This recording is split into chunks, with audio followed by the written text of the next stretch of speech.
DeVon Achane is up 1.3 spots, 24.6 in the ADP. Isiah Pacheco up 3.6 spots, 26.3 in ADP. So both players are on the rise. Both players are close. I'm going to focus on DeVon Achane first. Finished as the RB24 last year, played in 11 games. My opinion, he's going to make people look really smart or really stupid.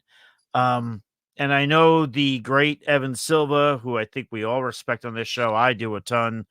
He is very pro DeVon Achane. I'm not. I can't get with it, and it's got nothing to do with his talent. I'm sure the talent's there. I'm worried about the injuries, and then I'm worried about rushing percentage. So if you're drafting DeVon Achane, you're drafting him to basically be a top 12 running back. That's your plan of attack, right?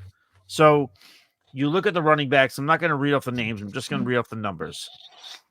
These are the players in the top 12 and their rushing percentage, the rushing attempt percentage last year. 55, 46, 59, 58, 67, 48, 62, 63, 41, 37, 46, 54. DeVon Achane had 23% of the rushing attempts. And yes, I get it. He played in 11 games. I just don't see a world where, barring injury, where Raheem Mostert, which, by the way, he was 46%, I don't see him dropping that significantly in rushing attempts if he's not injured. And you could say the same concern for DeVon Achane. So to me, we talk about Jahmyr Gibbs was one who was 37. He was the closest to DeVon Achane. He also caught 52 passes last year. DeVon Achane, if he played the whole year, he was projected to get 41 receptions. Does that happen if he plays the whole year? Sure. But does he play the whole year? I don't know. And that's a big investment to make when you don't know. And oh, by the way, there's also Jalen Wright there now, the rookie, who a lot of people are saying they're projecting that when you go to your week 1 waiver wire after the dust settles on week 1, this could be a guy you pick up with your first waiver pick. He could be like the guy. There is that potential there. So I just think with the injury concerns for both Mostert and Achane, Jalen Wright just kind of lurking in the backfield there, waiting. I don't, and I understand I could be very wrong about this. I could have egg all over my face. And something you need to know when you're into fantasy, that's going to happen. You got to live with it. You got to roll with it. It happens. I could be wrong here, but I'd rather go with another player here and maybe an Isiah Pacheco, or maybe if I'm going double wide receiver in the first 2 rounds. Steve, I'll go to you. I know I said a lot there. There's a lot to marinate on, but let's focus on DeVon Achane first, then we'll get to Isiah Pacheco.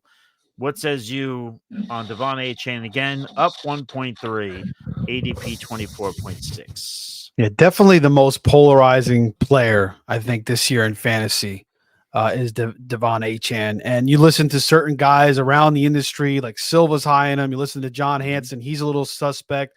Football guys are suspect. Dwayne McFarland's all in. He says he's got all the projections built in, and he's high in Achane. So it's very, very mixed if everything falls right. Sure. So that's a guy I have to go after because of that upside. Now, if you're in a home league, you're only in one or 2 leagues. Certainly, guys like like Barkley or Pacheco or Henry, they seem a little bit safer.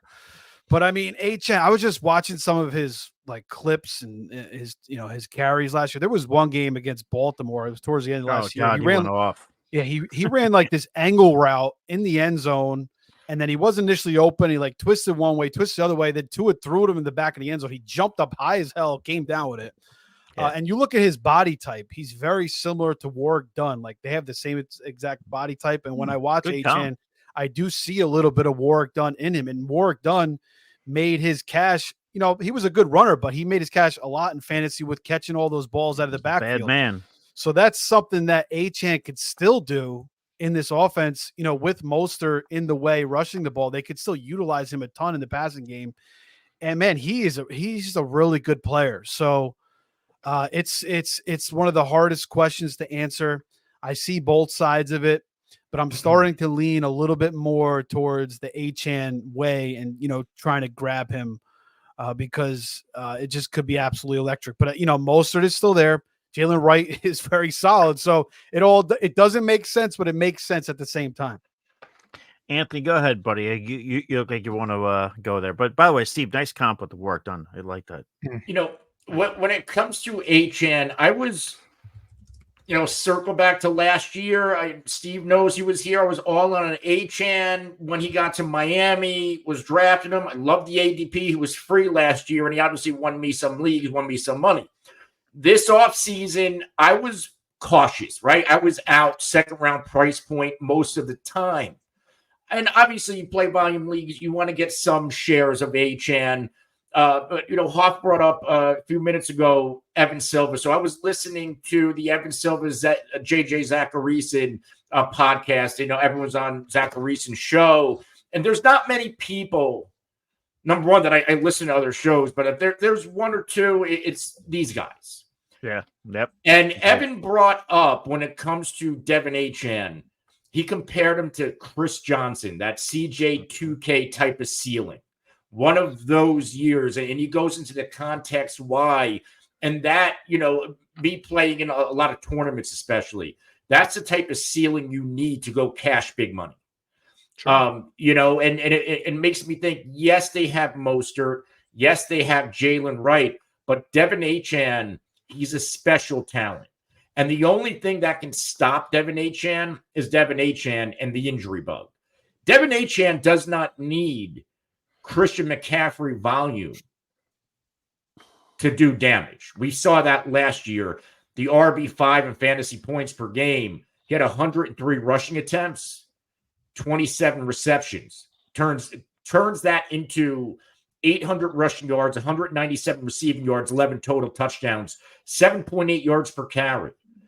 7.7 yards per touch, number one in both categories. The efficiency metrics, top five across the board, usually number one. I mean, this guy's a special player. So, yeah, I am very much back in on DeVon Achane and willing to pay cost on him. And Pete, we were going to do Achane first, and then we're going to get into Pacheco, even though we're kind of doing a player versus player. Seems like, I just want to get everybody's opinion there. So go ahead, buddy. Seems like a mix of both. So you don't want me to go into Pacheco, or you do? Not yet. We're going to do that. Have you given your Achane take yet, or no? I gave mine. Yeah, he did. Okay, so then I'll just talk Achane and I'll roll us into Pacheco anyway, and then you don't have to come back to me. Yeah. So look, I actually just drafted Achane in my home league, and I am probably the biggest fader of Achane here. I play in an auction, so it's a little bit different. When you have an auction league, you can kind of pick your spots on players that you want to take a risk on. So I did with Achane. Look, I like Achane. I just think the efficiency metrics, and Anthony brings up a good point, but I also don't think Chris Johnson really had anybody this good around him during his time when he was elite. Not saying Raheem Mostert is one of the best backs in the league, but again, 21 touchdowns last year. It's hard to ignore that. And for what it's worth, Jalen Wright, I'm not waiting for Jalen Wright on waivers. If I'm drafting Achane or Mostert, I'm taking Jalen Wright at the end of my drafts. I'm not taking a chance of him slipping because history tells us that one of these guys is going to miss time. That's just what it seems like. Look, the efficiency metrics were off the charts, but it's just not sustainable in my opinion. And I just prefer other guys in more 3-down workhorse backfields. For what it's worth, Isiah Pacheco, for me, we might be looking at Isiah Pacheco next year and saying, hey, this guy could be a top 5 running back draft pick going into next year's draft. Derrick Henry will be a year older. Saquon Barkley will be a year older. I wouldn't be surprised if he rises up in those rankings. Pacheco is a guy that for some reason, I think people they think Mahomes, they think Travis Kelce, two stars in the passing game that it's like he's overshadowed for his ability. And, shout out Rutgers University. Like that's where he came from. And, a little, nod to Jersey over here. We don't really have many shining stars that come out of Rutgers. But McCourty. Yeah, the McCourty brothers were good. Ray Rice, but that didn't end well. Go ahead. Yeah, well, hey, Ray Rice is probably might have been Good one of one. the best players talent-wise. I think the McCourty, it's tough. I don't want to say. Actually, I don't want to throw a knock at McCourty. He was best, but keep this in mind. The Chiefs were ranked 17th in the NFL for touchdowns in the red zone last year. The Dolphins were 61. Like, I think there's also a possibility for regression there as well.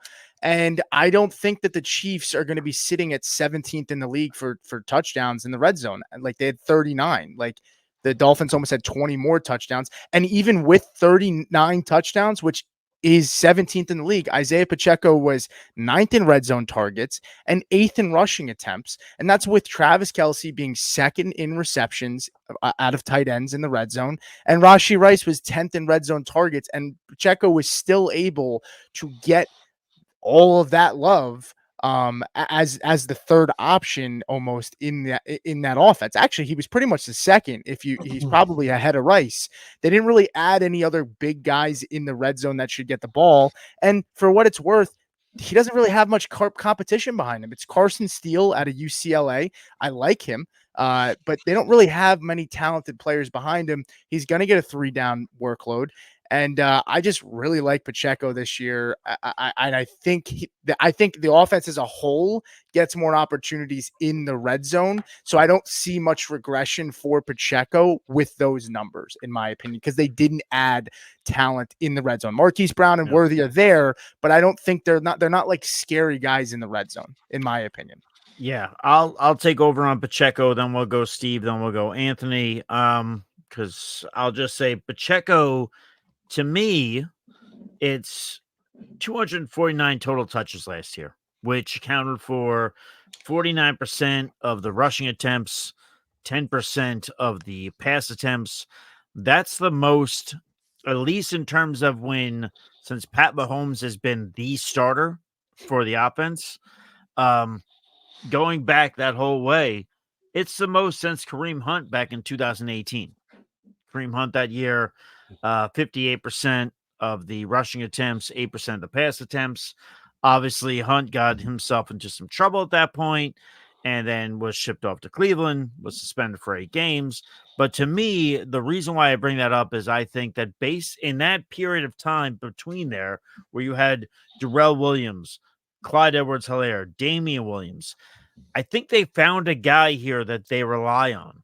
So even if there's that expectation, which I support, which is why Pat Mahomes is my number one quarterback, that they're going to throw the ball more, well, Pacheco could still be involved in that passing game. Again, he was 10% of the passing targets last year.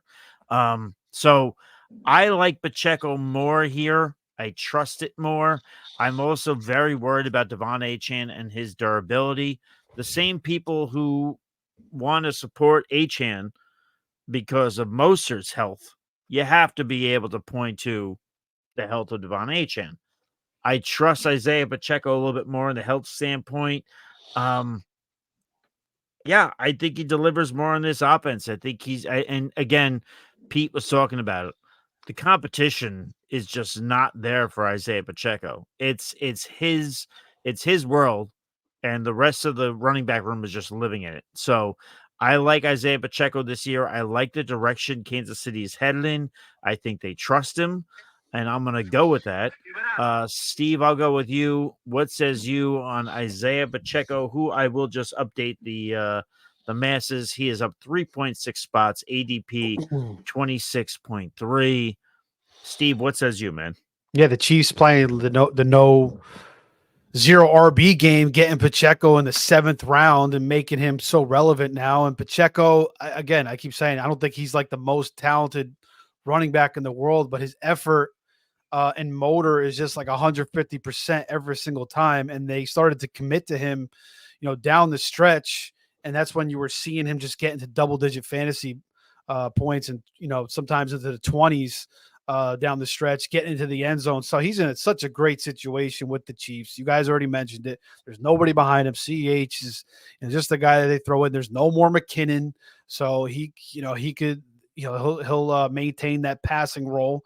Deneric Prince is another UDFA or maybe another 7th round pick that, maybe you never know. Maybe he could be a thing. I'm not really worried about Carson Steele. So the opportunity is there. Pacheco's in, with the best team in football, the Super Bowl champs.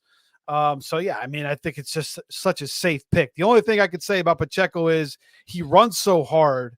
He takes such a beating sometimes. He did miss 3 games last year. He is 25 years old, but he's got good size, 5'8", 216. But with his running style, that does open him up to some injuries as well. Sure. So, but yeah, I still think it's a very good pick. You can get him in the 3rd round, even the 2nd round. I don't mind it, but the 3rd round's even better. Anthony, what do you got? Yeah, Pacheco versus Achane. Achane, if you're looking for the ceiling. Achane, if you're looking for that home run swing and want to smoke the rest of your league. Pacheco, if you want this safe pick, and safe is okay because Pacheco brings a high floor, and I also think he brings some upside. Like there's a world where Isiah Pacheco finishes as a top 10 back in PPR if he stays healthy. There is no McKinnon, and why is that important? Because Pacheco last year, 7 games without Pacheco, Pacheco in 7 games without McKinnon, including 3 playoff games. Pacheco averaged just over 82 rushing yards, 3.7 targets, 3.6 catches, 15.6 receiving yards, and just over a touchdown. 20.2 fantasy points per game in those games, which would have ranked him 3rd amongst running backs last year. So Pacheco, without McKinnon, he's probably going to be used as an every down back, right? Like you guys brought up the duds behind him, including CEH. I like CEH as a handcuff in case Pacheco gets hurt, but I don't think there's a world where Isiah Pacheco isn't a 3 down back in this offense. And it sounds crazy to say because there really isn't many 3 down backs left. But like we can go back to Andy Reid. Yeah, he's a guy who likes to use multiple backs. When they had Jamal Charles, they weren't really spelling him when they had prime Jamal Charles. And I don't think Isiah Pacheco is as good as Jamal Charles. But if he's giving us similar production, right? Like in quality production, he's reliable. He doesn't put the ball on the ground. I think Andy Reid runs with it because there's not another guy in that backfield, right? Like we know what CH guys like Prince, like they're all just guys. Yeah. So I'm still in on Achane because I like chasing ceilings, but I will have a my fair share of Isiah Pacheco. Because if they brought in McKinnon, maybe my tune changed a little bit because in the game without McKinnon, I'm not going to go through all the stats, but 66.8 rushing yards versus 82.1. Pacheco, 14 carries versus 17.9. So he is getting that uptick in usage, and I think that continues into this season and through this season. I will just say before we move on, because you brought up Clyde Edwards-Helaire and picking and maybe having him in case if Pacheco gets injured. I will just